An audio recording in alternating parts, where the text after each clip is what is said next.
I heard that equalization was a myth, so we're going to find out in my backyard today. Check it out on this episode of How Not to Highline.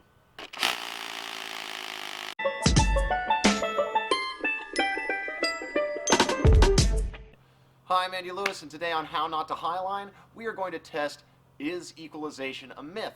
In doing so, we have drilled 4 removable bolts that we hope come out of Ryan's patio, which are attached to soft shackles that attach to our dynamometers. A dynamometer is basically a load cell telling us the force that is being placed on these specific anchor points. Now, all 4 of these anchor points are tied together with a static rope to make your anchor. This is the master point. So we have a dynamometer here which will tell us our load from our ram puller that is pulling in the direction of that tree. That will then go back to our other dynamometers, and we are going to test this to tell you whether or not equalization is a myth. Everything's in line here with the tree, and it should, in theory, equalize perfectly because everything is coming off at a good angle. I think it will equalize evenly. What do you think? I think that the 2 outside ones are going to be similar, but less than the middle ones. And I think that the bolt that is closest to this tree in the middle is going to show the most force. I think that our sliding X is far enough that everything should be pulling evenly. So we have our dynos all facing up with the soft shackles this way. So we can read it. Okay. Read off the tension of the main dyno. Okay, here we go. And let's see what happens here. We're at 0.9, we're at 1.2, 1.7, 2.2, 3.8, 4.06. Okay, stop it there. We're at 5 kilonewtons, which is just about over 1,000 pounds. And we can see here that both of the outside ones are of similar nature. The bolt that is furthest away from the tree in the middle is second highest, and the one that I said was going to be the highest is the highest. Now, the interesting thing about this is that I can change all of this by doing one thing. And what is that one thing, ladies and gentlemen? That is changing the directional relativity of this force. So, with equalize anchors, the reason why this slides is because if I kick it to the right, now let's see our anchor. And oh, by golly, every single one of those changed. So now, check it out. That's holding almost nothing. It's holding nothing on this side, and on the left side it has gained quite a bit, and now the one in the middle on the left has more tension. Okay, so now we have a BFK in this thing, which in theory is even worse because you're eyeballing whether or not each strand is even. So I am personally not a fan of BFKs. I like sliding X's with whoopies. So we'll find out if this BFK equalizes those better than a sliding X. But 4 kilonewtons, 3.7. Well, how do those look? These look exactly the same on this side, and then this one has a little bit more, and this one has a little bit less. So this is actually more equalized. It's more equalized than the last one. And now let me show you why I like the BFK.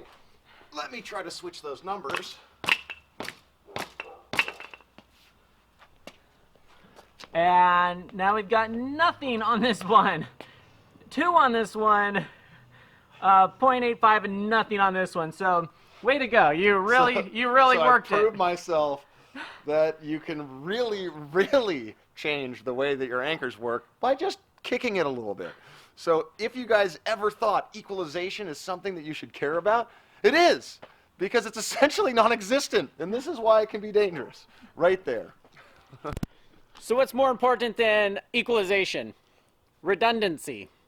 So if one of these bolts blow, you've got a couple more. Now the difference is we've connected this with our span set that is big and bulky and hard to quote-unquote equalize.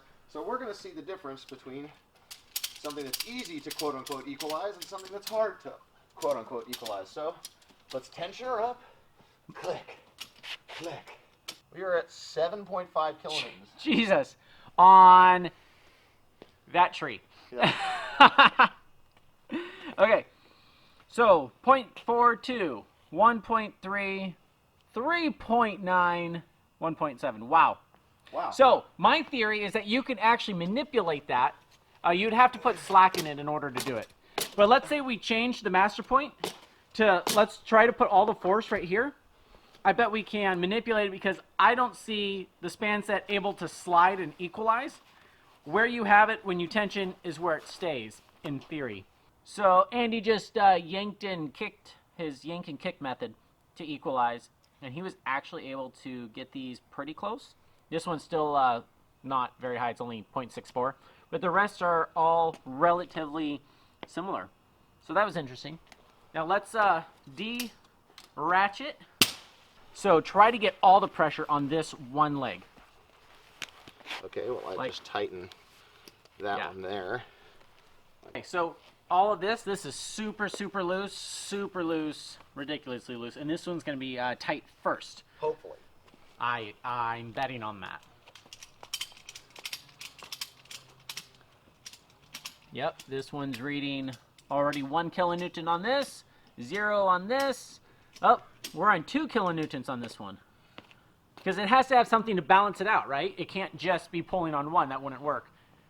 So we're at 1.7 and 2.5. That's interesting. This one pulled more. But this is still super loose, which is my issue with span sets. But obviously static rope hasn't proven to be that great. So see if you can manually equalize it now. 0.16. Yeah. Well, this is because what we call extension.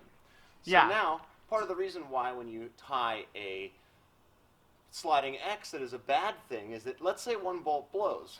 If one bolt blows, your anchor extends, and then you get a shock load. So that's exactly why you individualize your anchors. So even with a span set. Even with a span set.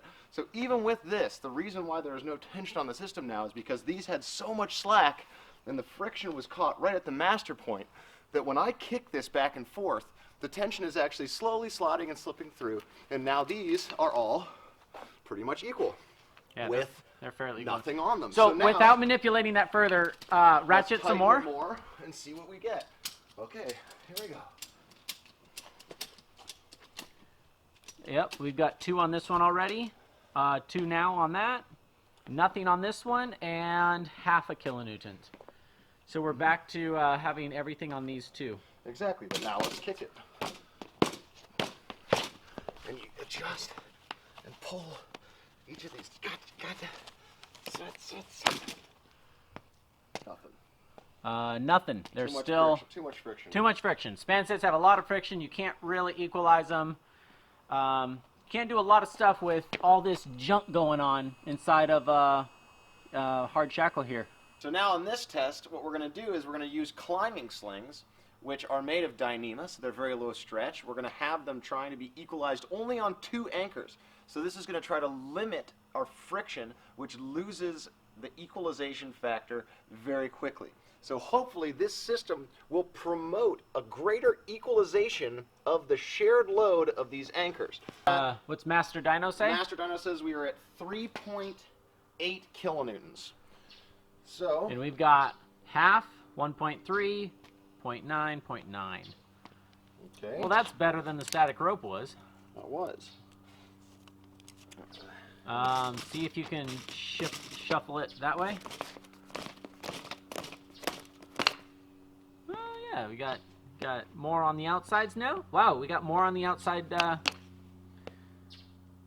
you can just keep kicking it till it's equalized. No way! This one's low. This one's low. Kick it that way. No, those are equal. Well, it's 0.8, 0.6, which is equal enough. And what's the master point say now? Master point says 2.3. So we had 2.3 kilonewtons, and we have 0.7. This is the most equalized anchor we've This is seen the yet. most equalized anchor so far. Oh, Okay. how many are we at? Okay, we're at 6.6. 6 kilonewtons. Wow.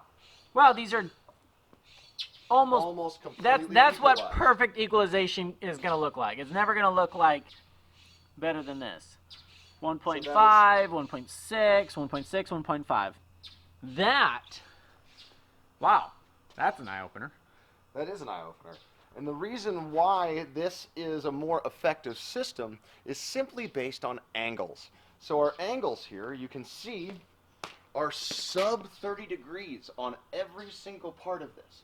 So that means that the equalization, quote unquote, the shared load between the directional relativity of our force to our main anchor is actually more equal this way because you don't have the drastic angles from the span set. You don't have the friction that disallows the actual equalization of the anchor. So by giving yourself two sets of two that are then connected by a set of two is actually providing us a very much so equalized anchor. In fact, these are both the same and these are almost both the same within 0.15 kilonewtons. So yes, we found out how to make the best, safest Highline anchor. I might start rigging like this. Not with climbing slings. Not with climbing slings. 1.53, which is our highest load, divided by 5.7, and we get 26% of the load is being seen Wow. on these bolts. You're actually quartering the load being seen on each of your anchors by rigging your line like this. Wow. So if you equalize 5 bolts directly with just one static rope, you're actually not gaining anything except redundancy. Actually, you're kind of losing redundancy, You're- really. Because, Well, well, you're still clipped. All it the bolts depends. have to blow before you die, in theory. Yeah, well, only one bolt will most likely blow first. Yeah, because all the load is on the one bolt. Yeah. But This if you way- took the 5 bolts, or 4 bolts, whatever you're rigging on, and make all these 2-point sliding X's until you get to this master point, that Yeah. would be the most equalized. If you're going to put on high forces like a space net, Yes. you would want to do it this way. Well, ideally speaking, this is all a relatively known material. The lower your angle, the easier it is to share the load in between your points. Whereas if these were spread out further, where this bolt was here and this bolt was here, and we were looking at a massive angle of 160 degrees, these would be reading a lot more tension than these bolts are here. Okay, so what are we doing different here? So what we're doing different here is we're changing the angle between our dynamometers to see if this angle, which is now probably closer to 45 rather than less than 30, if this will change the dynamometers, even though this angle seems to have been brought closer by switching those. 5.92 kilonewtons on the master point, and we have 1.5. I mean, this one has more than that, but everything else is around 1.4, 1.5. Okay, That's pretty equalized. pretty equalized. Equalized enough. So you're back, So that still works, but it's not as good. not as good, but still pretty good. So I definitely don't like how these rub right here. Crossover. So I mean, we're not. I was just This thinking, isn't about rigging and stuff. This is about just forces right now. I wouldn't rig an anchor like that though, for sure. no, it's not ideal. It's not ideal. It's just to see what would happen. Yeah. Okay, so now we're going to try 3 bolts. And we zeroed these out. We put them on carabiner so it slides really smoothly and only one sling. So we get just about no friction. We're all zeroed out. Let's see if 3 bolts just pulls on the center one or if they actually share the load because there's less going on. 3.4 on the master point. Wow, that's double than any of these outside ones. Wow, so 100% more because of directional relativity. Wow. So the closest bolt and the most in line with whatever the force is seems to be what holds the most pressure.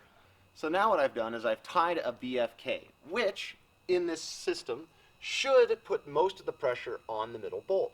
However, if this is just a little too long and these take the tension first, the middle bolt might not have any tension. So let's see how well I tie my BFK. Here we go. You sound like Bill Nye the Science Guy when you said that.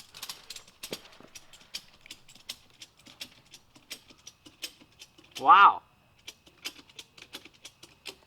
Okay. All right. We got 2 on the outsides and 1.7 on the inside. So 1.8, 2. Wow. It's putting more on the leg that it's just the way you tie your BFK. exactly. 2, 1.6, 1.8. Now the reason why this happens is because in this situation, you're not only depending on directional relativity, but you're depending on the length of your anchor. So the length between this point and the knot right here is going to considerably affect your equalization. So if I tied this any longer, it might not even hold tension. Whereas if these ones were any shorter, this one also might not hold any tension. However, if these two were longer, this one would get the most. So a BFK can sometimes help equalization, as we have just found out right here. So let's find out if angles really affect this, which, I mean, they do, but like, let's see here. So we have, we just connected the two outside ones. What's your master point read? 3.50. Oh, wow. So 3.5. Yeah, you have... So 2.4 divided by 3.5 is 68%. Damn, that's a pretty good call. 2.06 divided by 3.58 is 57%. So with this angle right here, you have between 57 and 70% of the load being seen on both bolts. Now, let's attach that same exact thing to the inside bolts and see what a lower angle between the bolts will give us. And I guarantee you it will be more like 30 to 40%. Here we go. Okay, so now we have re-rigged it to the two center bolts. This is giving us an angle of most likely around 25 to 30 degrees. So let's tighten it up and see the difference between the shared loads. I think it's going to push your dynos together. Okay, stop. What's your master point read? Master point reads 4 kilonewtons. 4 kilonewtons is, 2.5 and 1.3. This must be more in line with the tree then, maybe. Yeah, so that's 60% being seen on that because it's more in line with the tree. Now what I've done here is I want to try to demonstrate what I believe in rigging is the most essential thing, which is how close is your bolt to your anchor comparatively to your other bolts. So having this distance, which is about 8 inches, and this distance which is about 16, and this distance which is about 24, we should be able to take a percentage from the reading we get right now and see how much difference 6 inches alone of distance between your anchor points affects your equalization load pulling in a direction that is all the similar direction. So we're 5.3-ish. 5.3, so Okay, so our first one, should be wow, our first one is only point, 0.9. 0.89. Okay.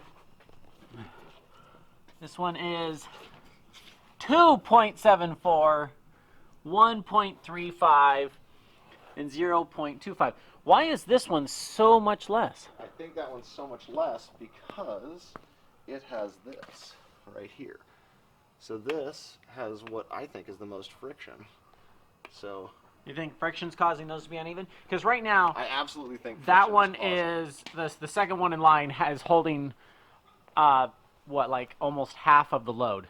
Now in this case, we're doing what proved to be the most equalized setup in the last video, and that is to equalize 2 and then equalize those 2 miniature master points.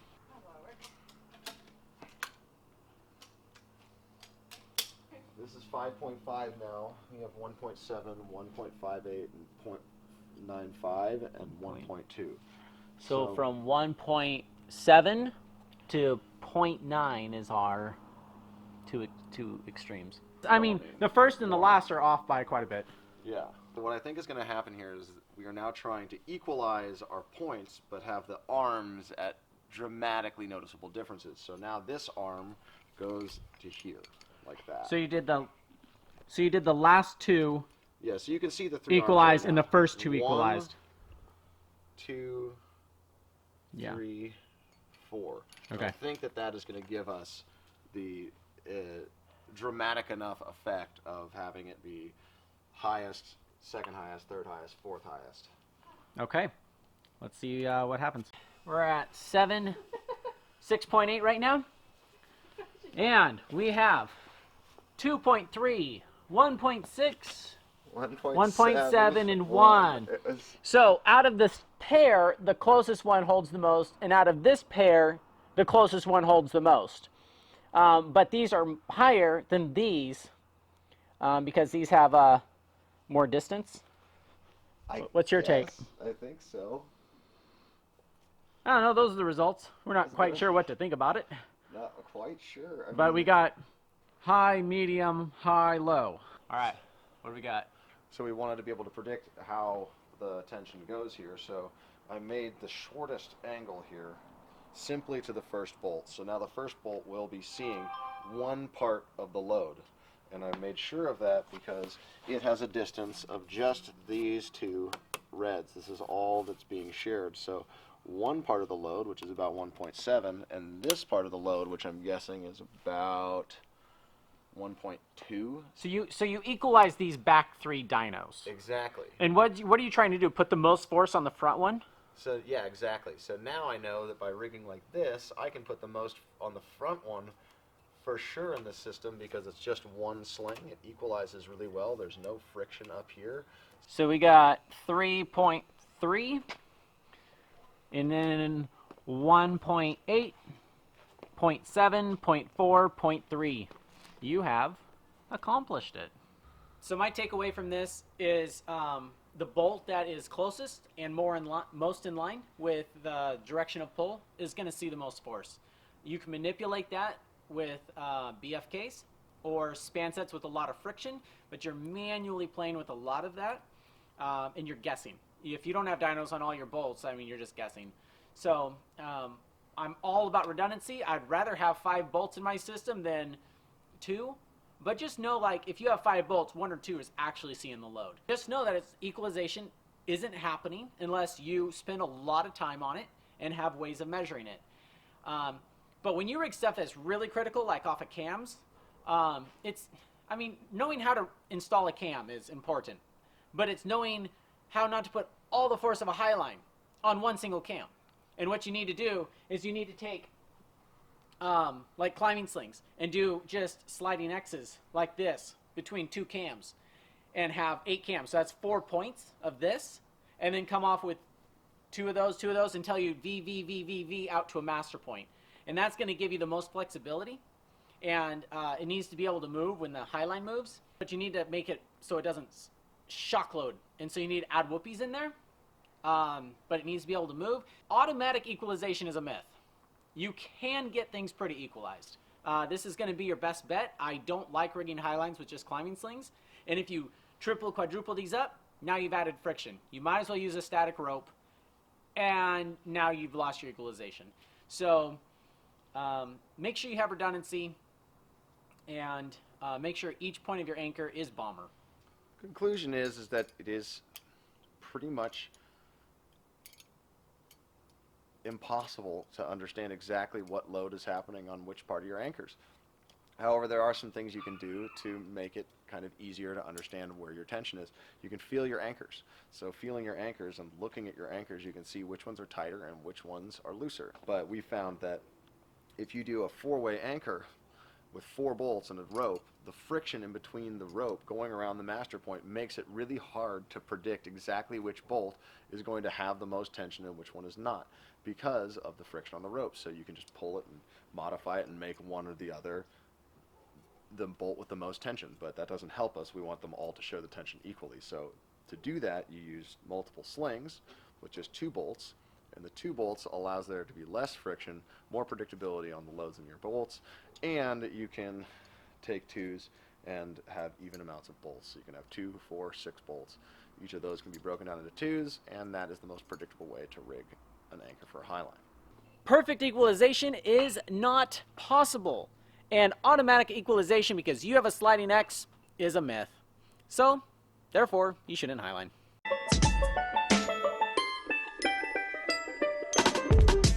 Congratulations, you just made it through a 24-minute video on kilonewtons and anchors. But this is where I'm supposed to tell you to not be an idiot and go rig your first Highline after watching some YouTube video about it. But rather, go with people who know what they're doing the first time you go out. But until you get that opportunity, check out our other videos and don't forget to subscribe.